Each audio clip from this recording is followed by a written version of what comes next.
Brad Bohner. I'm the public health officer and I'm the director of the Elgin Health Department.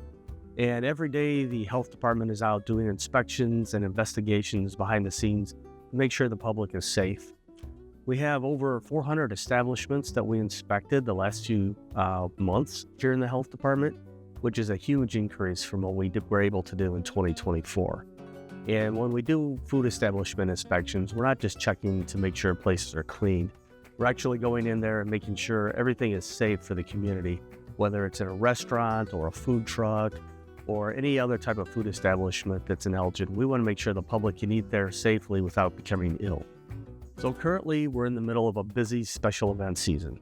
And what's popular at special events? Food trucks. So we inspect all the food trucks at these events to make sure they're safe and can serve food to the public in a sanitary manner. So let's go out with Chris right now and take a look inside one of these food trucks. This is going to be a typical food inspection of a food truck at a special event. So first thing we're going to do is we're going to just go ahead and wash our hands. Just number one when it comes to food safety is to always make sure that their water is running, that it works, that they got soap, which they do here. You got both an infrared and it's got a probe as well. So you can do one or both. So normally what I'll do is if this reads just the surface temperature. So if it goes, hey, it's a little warm right now, it's also, they just prepped, they just turned it on. So normally I'll go ahead and just probe if it's not reading the proper temperature, which cold should be 41 or below. Bacteria grows between 41 and 135 degrees.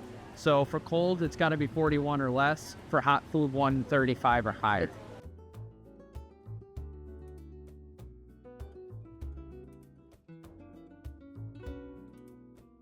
Now we're gonna go and take a look at this truck.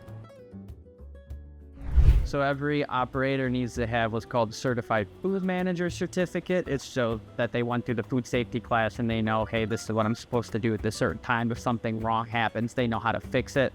And that way it doesn't risk the public health.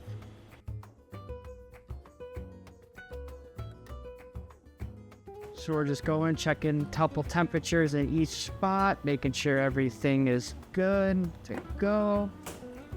Truck is incredibly clean. When it comes to who should do this, it's somebody who's passionate about public health and public safety. For me, I didn't know I was going to be passionate about it. This is the first job I got out of school. I was at another department and then fell in love with it, loved it, and I've been doing it now. This is my 8th year.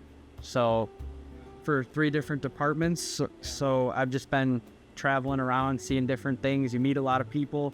If you're someone who likes to meet people, likes to see behind the scenes, likes food safety, likes food in general, because you got places like this that are so awesome. You get to meet, awesome business owners. You get to see a ton of food, so that way you can mark it in your head, hey, I'm going to go try this place next time when I'm not working. Of course, a large responsibility for the Elgin Health Department is to inspect restaurants and other food establishments. We have over 470 of those in Elgin. So why don't we go into a restaurant and take a look at what it looks like behind the scenes when we do an inspection. So first we're just going to test a dish machine. So we're just pull the lever here and the cycle's going to start. Obviously we can't get a picture of what happens every day because they're operating 365 days a year and we're only here maybe 3 times a year. But, it's just good general practice to just make sure everything's being handled the right way, food safety, everything's being washed properly, sanitized correctly, that, everyone's handling food properly, washing hands, temperatures, everything like that. So if it's any higher than that, it means it's toxic. If it's too low here, that means it's not sanitizing. This is the sweet spot. I just like to get the top. I don't like sticking my hand too far in it, between 50 and 100. So sanitizing properly. During the summer, we get mosquito complaints where mosquito breeding, where it's either stagnant water, like small ponds, or like where sitting water will normally sit like bad drainage, and a lot of times abandoned pools. So we're going to go to a couple homes just to check out some abandoned pools, and we're going to throw in what's called the larvicide tablet. We'll show you when we get there. But they just make it to where you dunk it in the water, and that way the mosquitoes don't mature to adults. It's just more for public health safety so that mosquito-borne diseases don't become more widespread, West Nile virus, things like that. So we just take these little tablets.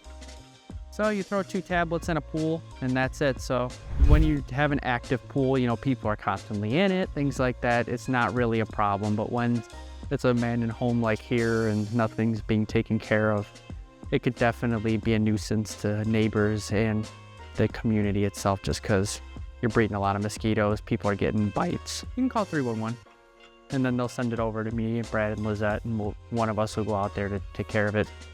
Thanks for taking a look at the behind-the-scenes work that the health department does every day to help protect the citizens of Elgin. Whether it's food safety inspections, mosquito control, or nuisance complaints, the health department's hard at work every day to make sure the citizens of Elgin are safe.